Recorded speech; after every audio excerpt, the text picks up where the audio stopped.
Selamat datang dan selamat bergabung di channel Dongeng Malam. Bagi yang sudah mampir, jangan lupa tinggalkan jejak kalian dengan cara di-like dan komen video ini. Untuk kali ini, Dongeng Malam akan membawakan sebuah cerita dengan judul Tangisan di Bawah Jembatan Batu Hitam, Part 2 End of Story. Kita mulai dari cerita sebelumnya. Sinta menatap lurus ke matanya. Jangan bohong. Alia terakhir kali menghubungiku, dia bilang mau pergi sama kamu. Sejak itu, dia hilang. Kamu orang terakhir yang bersamanya kan? Wajah Raka menegang. Sesaat ia kehilangan kata-kata, tapi cepat-cepat menutupi dengan senyum tipis. Kamu salah paham, memang aku ketemu Alia malam itu tapi cuma sebentar. Setelah itu dia minta diantar ke rumah temannya. Aku nggak tahu lagi. Sinta mengepalkan tangannya. Aku nggak percaya. Alia nggak pernah cerita punya teman lain. Dan jangan lupa dia lagi hamil 6 bulan. Dia nggak mungkin pergi begitu saja. Raka menunduk, pura-pura sibuk dengan berkas di mejanya. Sinta, aku paham kamu cemas. Tapi jangan menuduh sembarangan, itu bisa merusak nama baikku. Sinta berdiri, matanya berkilat. Aku akan cari tahu kebenarannya Raka. Kalau kamu memang ada hubungannya sama hilangnya Alia, aku pastikan kamu nggak akan lolos. Raka hanya terdiam, tapi di dalam hatinya mulai muncul rasa takut. Seolah kata-kata Sinta adalah peringatan bahwa rahasia kelamnya pelan-pelan terungkap. Malam itu, di jembatan Batu Hitam, suasana semakin mencekam. Kabut tebal turun, menutup hampir seluruh pandangan. Pak Wiryo yang sedang berjaga di pos kecilnya mendengar suara langkah kaki dari arah jembatan. Ia keluar, menajamkan mata. Tampak seorang pria parubaya berjalan terburu-buru baru pulang dari sawah. Pak, jangan lewat sini malam-malam, seru Pak Wiryo. Namun pria itu hanya tersenyum kecut. Gak apa-apa Pak Wiryo. Rumah saya di seberang. Kalau muter jalan bisa sejam lebih. Biar cepat saja lewat sini. Pak Wiryo hendak menahan, namun terlambat. Pria itu sudah melangkah ke tengah jembatan. Hening. Hanya suara angin. Lalu, tiba-tiba terdengar suara perempuan tertawa lirih, pelan tapi menusuk telinga. Pria itu berhenti, jantungnya berdebar. Siapa? Itu? Dari kabut, muncullah sosok Alia. Rambut panjangnya basah, wajah pucat dengan mata merah menyala. Perutnya buncit, gaun putih compang-camping menempel di tubuhnya. Pria itu terperangah, tubuhnya kaku. Arwah Alia melangkah mendekat, tangannya terulur. Suaranya lirih, penuh duka. Temani aku di bawah. Seketika tubuh pria itu seperti kehilangan kendali. Matanya kosong, kakinya melangkah sendiri menuju pagar jembatan. Pak Wiryo berteriak dari kejauhan. Jangan lihat matanya. Jangan dekati dia. Namun sudah terlambat. Pria itu melompat ke sungai dengan teriakan terakhir yang terputus. Air hitam bergemuruh, lalu hening. Pak Wiryo memukul kepalanya dengan telapak tangan, napasnya terengah. Astaga, lagi-lagi ada yang jadi korban. Arwah itu semakin kuat, semakin ganas. Di apartemennya, Raka kembali diteror. Malam itu ia terbangun karena mendengar suara ketukan di jendela. Padahal kamarnya berada di lantai 4. Dengan gemetar ia melangkah, membuka gorden perlahan. Matanya membelalak. Di balik kaca, menempel wajah Alia yang membusuk, mata merah menatap tajam, mulutnya penuh darah hitam. Tangannya yang pucat menghantam kaca berkali-kali. Raka berteriak panik, jatuh terduduk. Saat ia menutup mata, tiba-tiba kaca jendela retak, lalu pecah berhamburan. Angin dingin menerpa ruangan. Namun ketika ia membuka mata lagi, sosok itu sudah lenyap. Hanya ada air basah menetes di lantai. Dengan tubuh gemetar, Raka menjerit, hentikan. Jangan ganggu aku. Aku nggak punya pilihan waktu itu. Namun suaranya hanya memantul di ruangan kosong. Dalam hati, ia tahu Alia tidak akan pernah berhenti menuntut balas. Keesokan paginya, kabar tentang orang yang meloncat dari jembatan kembali menyebar. Desa menjadi heboh, banyak warga mulai ketakutan melewati jembatan Batu Hitam bahkan di siang hari. Sinta datang lagi ke pos kecil Pak Wiryo. Ia mendapati lelaki tua itu sedang merokok dengan wajah muram. Pak, katanya ada korban lagi, Tanya Sinta dengan suara bergetar. Pak Wiryo mengangguk pelan. Betul, Nak. Semakin lama arwah itu semakin kuat. Kalau dibiarkan, entah berapa orang lagi yang akan mati. Sinta menggenggam tangannya sendiri, wajahnya tegang. Pak, saya yakin arwah itu adalah Alia. Teman saya. Pak Wiryo menatapnya lama, kemudian menghela napas. Kalau benar, maka hanya ada dua cara menenangkan arwahnya dengan cara baik-baik, atau menghadapinya lewat dukun yang paham ilmu gaib. Tapi, itu tidak mudah. Sinta mengangguk, air matanya menetes. Saya rela lakukan apapun. Saya nggak mau Alia jadi arwah penuh dendam begini. Saya juga mau tahu siapa yang bikin dia mati. Pak Wiryo menatapnya tajam. Nak, kamu harus siap kalau benar temanmu dibunuh, arwahnya pasti akan menunjukkan siapa pelakunya. Dan saat itu terjadi, tidak ada tempat lagi bagi si pembunuh untuk bersembunyi. Sinta duduk gelisah di kursi bambu sebuah rumah tua di pinggiran desa. Rumah itu dipenuhi bau dupa yang menyengat, dengan rak kayu penuh botol berisi ramuan dan kain-kain putih tergantung di dinding. Di hadapannya duduk seorang perempuan parubaya berwajah teduh namun matanya tajam penuh wibawa. Dialah Bu Surti, dukun yang dikenal masyarakat sebagai orang pintar sekaligus penjaga tradisi kuno. Aku sudah dengar cerita dari Pak Wiryo, ucap Bu Surti perlahan. Tentang arwah penunggu jembatan itu. Kau yakin benar itu temanmu? Sinta mengangguk, suaranya bergetar. Saya kenal betul Alia. Dia hamil, dan sekarang hilang tanpa jejak. Saya yakin dia mati tidak wajar, Bu. Dan sekarang, dia gentayangan di jembatan itu. Bu Surti memejamkan mata, tangannya meraba sebuah gelang manik-manik tua di pergelangan. Lalu ia menghela napas panjang. Arwah yang mati dengan cara teraniaya apalagi sedang mengandung, dendamnya tidak pernah ringan, Nak. Ia tidak akan bisa pergi sampai menuntut balas. Dan selama dendamnya belum terpenuhi, siapapun bisa jadi korban. Air mata Sinta jatuh. Bu, apa saya bisa bicara dengannya? Saya cuma ingin tahu apa yang sebenarnya terjadi. Saya ingin dia tenang. Bu Surti menatapnya dalam-dalam. Bisa. Tapi berbahaya kalau kau terlalu dekat dengan arwah penuh dendam, jiwamu bisa terseret. Tapi kalau kau memang rela, aku akan bantu. Sinta menggenggam erat tangannya sendiri, menahan rasa takut. Saya siap, Bu. Demi Alia. Sementara itu di apartemennya, Raka kembali dilanda teror. Malam itu ia mencoba tidur dengan lampu menyala, namun rasa kantuk tak kunjung datang. Tiba-tiba terdengar suara ketukan di pintu kamar. Siapa? Serunya, tapi tidak ada jawaban. Ketukan itu semakin keras, bergema di seluruh ruangan. Dengan gemetar, Raka mendekat dan membuka pintu. Kosong. Lorong apartemen sunyi. Ia menutup pintu buru-buru, tapi ketika berbalik, jantungnya hampir berhenti. Di tengah kamar berdiri Alia. Wajahnya pucat, matanya merah menyala, rambut basah menempel di pipi. Perutnya yang membuncit dipenuhi guratan hitam, dan dari mulutnya mengalir air keruh berbau anyir. Raka, suaranya lirih, namun bergema menusuk telinga. Kenapa kau bunuh aku? Raka mundur, tubuhnya gemetar. Alia, aku terpaksa. Aku nggak punya pilihan. Kau tahu kalau aku. Bohong, teriak sosok itu, suaranya melengking hingga kaca jendela bergetar. Tiba-tiba lampu kamar pecah satu persatu, meninggalkan ruangan dalam kegelapan. Dari kegelapan itu, terdengar suara tangisan bayi. Tangisan lirih, terputus-putus, seperti berasal dari bawah tanah. Tidak, jangan dekati aku. Raka menjerit, menutup telinganya. Namun tangan pucat Alia melayang ke arahnya, mencengkeram lehernya dengan kekuatan yang tak manusiawi. Raka terangkat, tercekik, matanya melotot. Dalam detik-detik itu ia melihat wajah Alia yang mendekat, penuh darah, berbisik tepat di telinganya. Kau akan mati, sepertiku. Tiba-tiba cengkeraman itu lenyap.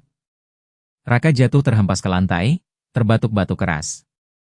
Sosok Alia menghilang, meninggalkan genangan air hitam yang merembes ke lantai kamar. Raka memeluk kepalanya, menangis ketakutan. Ia sadar, tidak ada jalan keluar. Alia tidak akan berhenti sampai ia ikut terseret ke dalam kematian. Di rumah Bu Surti, upacara kecil digelar. Dupa dibakar, lilin-lilin menyala di sudut ruangan. Sinta duduk bersila di lantai, sementara Bu Surti membacakan mantra dengan suara berat. Udara di dalam rumah semakin dingin, angin berhembus meski semua jendela tertutup. Kalau arwah temanmu datang, jangan takut, kata Bu Surti, dengarkan saja apa yang dia mau katakan. Tapi jangan sekali-kali menyentuhnya. Sinta mengangguk, jantungnya berdegup kencang. Tiba-tiba lampu padam, hanya cahaya lilin yang bergetar. Dari sudut ruangan terdengar suara lirih, suara yang amat Sinta kenal. Air mata Sinta langsung jatuh. Alia, itu kamu? Sosok samar muncul dari asap dupa, perlahan menjadi jelas. Alia berdiri dengan gaun putih basah, wajahnya pucat, mata merah penuh air mata. Perutnya membuncit, meneteskan cairan hitam ke lantai. Alia, Sinta terisak. Apa yang terjadi sama kamu? Siapa yang melakukan ini? Arwah Alia menatapnya lama. Lalu perlahan ia mengangkat tangan, menunjuk ke arah kosong. Bibirnya bergetar. Raka. Sinta terhenyak, tubuhnya kaku, darahnya serasa berhenti mengalir. Raka? Dia yang bunuh kamu? Arwah Alia menunduk, wajahnya dipenuhi kesedihan bercampur amarah. Dia, buang aku, di jembatan, dengan anakku. Sinta menutup mulut, terisak hebat. Bu Surti memejamkan mata, lalu berkata lirih, sudah cukup. Jangan biarkan dia terlalu lama di sini. Namun sebelum ritual ditutup, arwah Alia menatap Sinta dengan mata merah berkilat, suaranya melengking. Jangan ampuni dia. Biarkan dia mati seperti aku. Lilin padam serentak, meninggalkan kegelapan total. Suara tangisan bayi terdengar samar, membuat bulu kuduk Sinta meremang. Keesokan harinya, Sinta duduk di kamar kosnya dengan mata sembab. Ia tidak tidur semalaman, terus memikirkan pengakuan arwah Alia semalam. Semua jelas sudah, Rakalah yang membunuh Alia. Tapi bagaimana caranya ia bisa membuktikan itu? Semua orang mengenal Raka sebagai pria yang sukses, karismatik, dan pandai bicara. Sinta menggenggam ponselnya. Ia punya satu nama dalam pikiran, Pak Wiryo, penjaga jembatan tua. Mungkin hanya orang tua itu yang melihat atau tahu sesuatu. Di sore yang mendung, Sinta mendatangi pos kecil di dekat jembatan. Pak Wiryo duduk di kursi reot sambil menyeruput kopi hitamnya. Ia menoleh ketika Sinta datang, dan tatapannya seakan sudah tahu tujuan gadis itu. Kau sudah melihatnya, kan? Tanya Pak Wiryo pelan. Sinta mengangguk, wajahnya pucat. Dia datang padaku. Dia bilang Raka yang membunuhnya. Pak Wiryo mendesah panjang. Aku sudah lama curiga. Malam itu, aku melihat mobil berhenti di jembatan ini. Seorang lelaki keluar menenteng sesuatu yang berat. Dari jauh, aku melihat dia menjatuhkan sesuatu ke sungai. Lalu buru-buru pergi. Aku tak bisa menolong, aku takut. Sinta tertegun. Jadi saksi itu memang ada. Pak, maukah Anda bersaksi? Kalau Raka benar-benar yang melakukannya, dia harus dihukum. Pak Wiryo menatap sungai yang mengalir di bawah jembatan, matanya sendu. Nak, jangan gegabah. Lelaki itu bukan hanya pembunuh, dia sekarang diburu arwah penuh dendam. Kau tak bisa sembarangan berurusan dengan orang seperti itu. Arwah Alia sudah mengambil alih jalannya keadilan. Sementara itu, di apartemen mewahnya, Raka semakin terperangkap dalam teror. Malam itu ia mengemudi dengan panik, ingin pergi jauh dari kota. Namun begitu mobilnya melewati jembatan tempat ia membuang Alia, mesin mobil mendadak mati. Raka mengumpat, menyalakan kunci berulang kali. Mesin tetap tidak menyala. Kabut tebal tiba-tiba turun, menutupi seluruh jembatan. Dari kaca spion, Raka melihat sesuatu. Sesosok wanita bergaun putih berjalan perlahan dari belakang mobil. Rambutnya basah, kakinya berlumuran lumpur, dan tangannya menggenggam batu besar yang masih terikat tali. Batu itu meneteskan air keruh ke aspal. Raka menjerit, keluar dari mobil, berlari ke arah depan. Tapi kabut semakin pekat, langkahnya terasa berat. Suara tangisan bayi menggema dari bawah jembatan, semakin lama semakin dekat. Alia, ampunilah aku. Raka terjatuh, tubuhnya gemetar hebat. Tiba-tiba sosok itu berdiri tepat di depannya, menunduk dengan wajah penuh darah. Matanya merah menyala, mulutnya sobek lebar, dan dari perutnya terdengar jelas suara bayi menangis. "Raka," bisiknya dengan suara serak. "Kau harus ikut aku ke dasar sungai." Dari bawah jembatan, air mendadak bergemuruh, seperti ribuan tangan hitam berusaha meraih ke atas. Di tempat lain, Sinta yang tak bisa tenang akhirnya memutuskan mencari Raka. Ia merasa Alia menginginkan sesuatu darinya, bukan sekadar balas dendam, tapi juga keadilan yang nyata. Ia menuju jembatan dengan keberanian nekat, meski malam itu langit gelap dan hujan deras mengguyur. Di kejauhan, ia melihat mobil Raka terparkir di tengah jembatan. Lampu mobil berkedip-kedip, klakson berbunyi sendiri, dan kabut menutupi hampir seluruh area. Sinta berlari menembus hujan. Begitu ia sampai, ia melihat Raka tersungkur di aspal, wajahnya ketakutan setengah mati. Dan tepat di depannya, arwah Alia berdiri dengan sosok yang begitu mengerikan. "Alia, jangan lakukan ini." Sinta berteriak, air mata bercampur hujan di pipinya. "Aku tahu sakitmu, aku tahu pengkhianatan Raka. Tapi membunuh dia tidak akan membuatmu tenang." Arwah Alia menoleh perlahan. Tatapannya penuh kebencian, tapi ketika melihat Sinta, wajahnya sejenak berubah menjadi sedih. "Dia membuangku. Sin, dia bunuh aku, bunuh anakku." Suaranya pecah, tangisan bayi kembali terdengar. Sinta maju selangkah, gemetar tapi tetap mencoba bicara. "Kalau kau tarik dia ke sungai, dendammu tidak akan pernah selesai. Kau akan terus terikat di sini, Alia. Kau akan selamanya menjadi arwah gentayangan." Arwah Alia bergetar, wajahnya berubah-ubah antara menyeramkan dan penuh kesedihan. Raka merangkak, berteriak histeris. "Ampun. Ampun, Alia. Aku memang bunuh kau. Tapi aku takut. Aku nggak mau hidupku hancur. Aku..." Sinta menatapnya dengan amarah. "Dasar pengecut. Kau bunuh dia hanya untuk menyelamatkan dirimu sendiri." Alia meraung, suaranya menggelegar, lalu tiba-tiba mencengkeram leher Raka. Tubuh lelaki itu terangkat tinggi di udara, matanya melotot, lidahnya terjulur. Dari bawah jembatan, air hitam bergemuruh seakan siap menelannya. Raka berteriak sekuat tenaga, tubuhnya tergantung di udara dengan tangan Alia mencengkeram lehernya. Kakinya menendang-nendang kosong, suaranya serak karena tenggorokannya makin terhimpit. Hujan mengguyur deras, kilat menyambar langit, dan kabut semakin pekat menutup jembatan. Suara tangisan bayi bergema begitu nyaring sampai membuat bulu kuduk Sinta berdiri. Sinta menjerit. "Alia, jangan biarkan dia menyeretmu jadi iblis penuh dendam. Kau pernah baik, kau pernah penuh cinta. Jangan biarkan dia menghancurkan itu semua." Arwah Alia menoleh ke arah Sinta, matanya berkaca-kaca meski wajahnya tetap menyeramkan. Suara lirih keluar dari bibir pucatnya. "Sin, aku hancur. Aku kehilangan semuanya. Anakku, masa depanku, hidupku." Sinta maju beberapa langkah meski tubuhnya gemetar hebat. "Aku tahu. Aku tahu sakitmu, Alia. Tapi jika kau membunuh Raka, dendammu tidak akan pernah selesai. Kau akan tetap terjebak di jembatan ini. Rohmu tidak akan pernah bebas." Raka, yang masih dicekik di udara, berusaha menggapai-gapai. Wajahnya membiru. Ia menangis histeris. Aku ngaku. Aku yang bunuh kau. Aku buang kau ke sungai. Aku ikat kakimu dengan batu supaya kau nggak pernah ditemukan. Tapi, aku takut mati. Aku mohon." Suara pengakuan itu membuat jembatan bergemuruh. Dari bawah, arus sungai memuncak, seakan ingin menarik Raka ke dalam kegelapan. Arwah Alia meraung, lalu dengan sekali hentakan melempar tubuh Raka ke aspal jembatan.